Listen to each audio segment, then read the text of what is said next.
sinabi ng palas na huwag kang asal bata makasiri doon sa remarks mo na hindi mo ituturo kay BBM kung paano ibababa yung 20 pesos na kilo ng bigas. Kanino sabi galing ni yan? Claire Castro, yung best friend mo. Sabi ko na nga, diba, wag na tayo makinig kay Claire Castro kasi isa siyang gigo.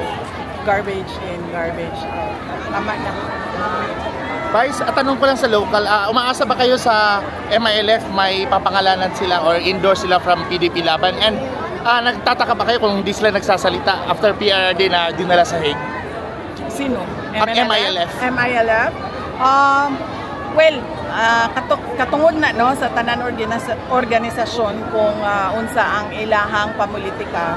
Ang importante lang nagkasinabot sila sa ilahang sa sulod sa ilahang organisasyon kung asa padulong ang ilahang mga suporta. Wala ta mamugos bisan ka kinsa. Kita nagapresenta lang sa katawhan kung paunsa sila unang magpili og mga leaders base lang sa historical mistakes nato in choosing our leaders. And next is wala sila nabanggit about after your father na dinala sa straight na vote sa PDP, sa Duterte Senators. VP, according kay Congressman Adyong Salanao po, urge Vice President Sara Duterte to stop her shame campaign against administration candidate and call on a political leader to restore decency, dignity, and civility in the conduct of electoral campaign. Anong reaction mo dito? Okay, pahiram ko sa mga politika. Kay Adyong na VP. Adyong, shame campaign against the administration. Called on all political leaders to restore decency, dignity, and civility in the conduct of electoral campaigns. Si Adyong Manggod, produkto manggod niya sa warlordism nato diri sa Mindanao. So I don't think he is the proper person to talk about decency, dignity, and civility. Kay ang iyahang pagdaog din sa Lanao tungod na sa grip sa ilahang dynasty. Napa-VP. Next, contrary to her very outspoken nature, House Deputy Majority Leader Paula Ortega, the 5th of La Union on Monday said impeached Vice President Sara had seemingly adopted what may be described as a deafening silence when China made illegal activities in the Philippines, Sandy Cay, which is part of the Spratly Group of Islands. South China Sea. Niya ang ginaistoryahan. Kani si Kuan, isa po ni si Ortega, mura po ni siya og si Adyong. Produkto sa warlord. Si Ortega, maupod ni siya si Adyong.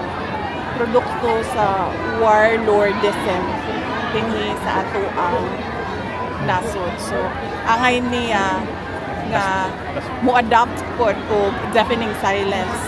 Kaya wa siya katungod mo abli sa iyang baba. Where does her loyalty really lie? China or Philippines? From my perspective, it seems she knows nothing in campaign but to engage in political mudslinging.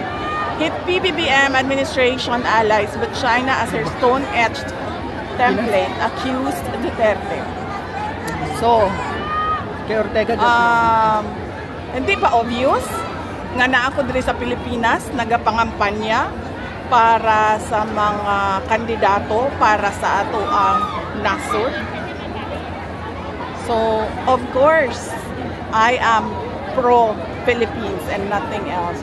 She's been going around hitting almost everybody, but never China. Of course, kung ngano atakihon man ako ang China sa ato ang kampanya diri sa Pilipinas. Nga ang problema nato diri ang kawalan ng pagtutupad ng mga pangako, sama na sa 20 ang bugas.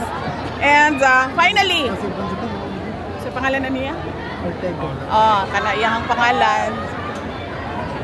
Don't change the topic, boy. The topic is promises made and broken again and again. Last two questions. Napa-VP, katong ningon ka gahapon, i-repeat lang namo nga dapat managot ang Pangulo sa kay Digong pag-kidnap? Yes! Dapat. Because number one, dili to mahitabo ang pag-kidnap kay President Duterte, diri sa ato ang nasod, kung wala to'y approval sa Presidente. Dili na makalihok tanan dili na mo stand down ang AFP, dili na mulihok ang PNP kung walay go signal sa ilahang mga secretaries, kung wala, di ba yan masyadong malapit? Hindi naman, ma'am. Wapa kay Kadra BPO. Mama, lapit. Kanang di na makalihok ang PNP, dili na makalihok ang AFP kung wala na approval sa ilahang secretaries, and walay secretary nga mulihok kung walay approval sa Presidente. And yes, Last. dapat siya managot. Kasi that is an impeachable offense. It's a culpable violation of the Constitution and betrayal of public trust. Because they allowed a foreign jurisdiction to intervene in our national sovereignty. We did not have any obligation to cooperate with the ICC because we already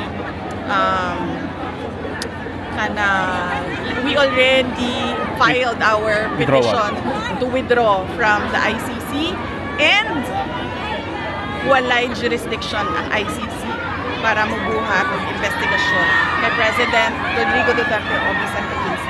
So yes. Last question. Yeah. Nakalimot na po tayo sa Visayas and Mindanao, even in Manila. So ano yung mga common na hinaing ng mga mamamayan na i-address ng Duterte and senatorial candidates given a chance in the Senate? Yes, ma'am. Ang kanila is kung ano yung nasimulan ni Pangulong Duterte. PRD promised build the big ticket infrastructure projects. PRD promised peace and order sa ating bayan.